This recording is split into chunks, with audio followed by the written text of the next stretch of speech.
Hey YouTube, welcome back. This is Ricky with Shoemonstertech, and today we are looking at the Civivi Trailblazer. Yes, indeed.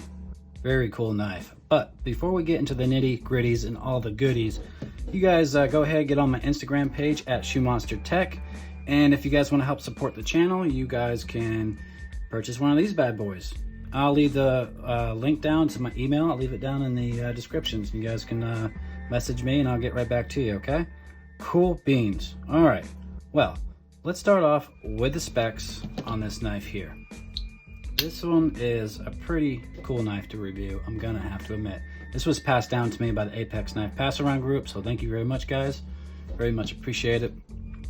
Okay, so the overall length on this is 6.85 inches, blade length 2.97 inches. The closed length on this bad boy here is 3.88 inches. Blade thickness is 0.12 inches. Handle thickness is 0.41 inches. The weight on this is 3.19 ounces. So blade material is 14C28N steel. Blade hardness on this, for you guys who want to know, is 58 through 60 HRC.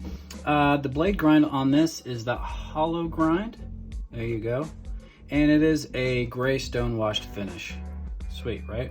Handle material on this is the G10 onlay on the stainless steel. There you go. Very nice. I love that orange. Backspacer on this, it is going to be stainless steel. And of course, it's that gray finish on there. Now the pocket clip on here, it is tip up. So when you slide it in your pocket, that tip is in the up position.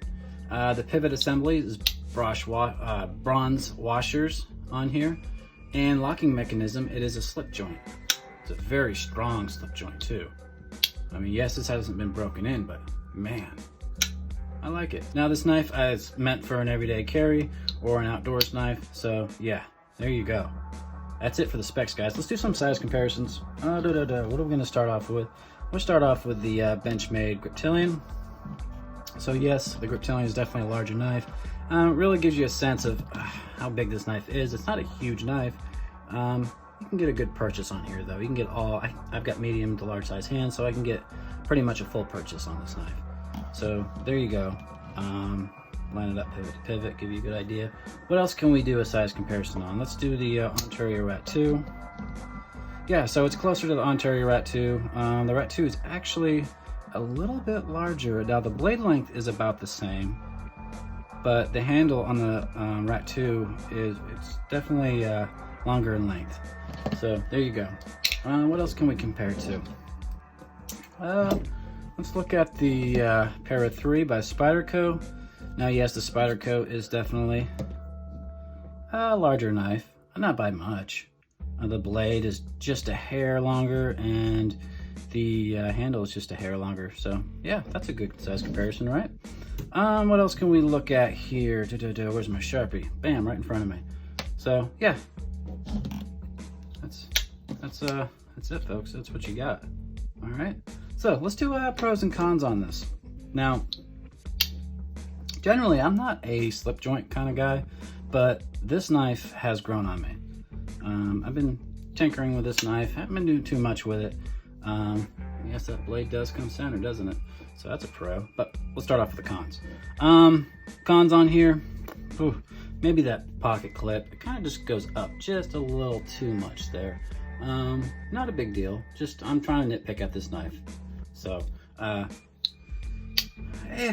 really and truly, I mean, I wish it had a little bit more of a finger choil on here and more jimping, of course. I mean, those are really the only cons I can find. So there you go. Pros on this knife, the slip joint. I love the slip joint. Like I said, I'm not a huge slip joint guy, kind of guy. I prefer my access locks, my compression locks, my liner locks, but this is a nice knife. I love opening up close this knife. Yeah, it's not a fidget friendly knife by any means, but it's solid. This feels like a nice solid knife. The MSRP on this, I believe, is $88. You can find it like on Blade HQ for $75 or $80, so it's priced very well for what you're getting on this knife. I love the orange. The orange on it is great. If I'm out in the woods and I drop it, it's gonna stand out. I'm not gonna lose it. So that's nice, right? Ergos on this is nice. I can feel that a little bit back there, but not too bad. It kind of falls in the crease right here in my hand, so yeah, it's not terrible, but it is comfortable in hand. So yeah, it's simple. Civivi did a real good job on keeping it simple. You know, nothing crazy. They keep their logo right here on the pivot, so yeah, nothing wrong with that. I do like the G10 on here. It seems pretty grippy. Like I said, I wish they had more jimping on here, but I'm gonna say that with every knife I review. You guys probably get sick of hearing me say, oh, I like more jimping. Please give me some more jimping. But you know, it's true. I love my jimping. Anywho, anything else I like about? I like the weight on this. 3.19 ounces. It's still, I mean, it's close enough to be considered a lightweight, but at the same time, it feels like I've got a knife in my pocket. So it just feels like a rugged knife. It really does. I mean, it's not super rugged, but I feel like this knife is gonna hold up for a long time. This is one of these knives you're gonna have, you know, and be able to pass down to maybe your kids or whomever. But yeah, so that's that, guys. If you guys have seen this knife before or have it, let me know what you think about it. Throw it down in the comments. What do you guys like slip joints? What's your favorite slip joint knife? Nice to hear you guys, your feedback on that. For you guys that have subscribed to my channel, thank you so much. It means a lot to me. Of course, hit that like, and you guys have a good day.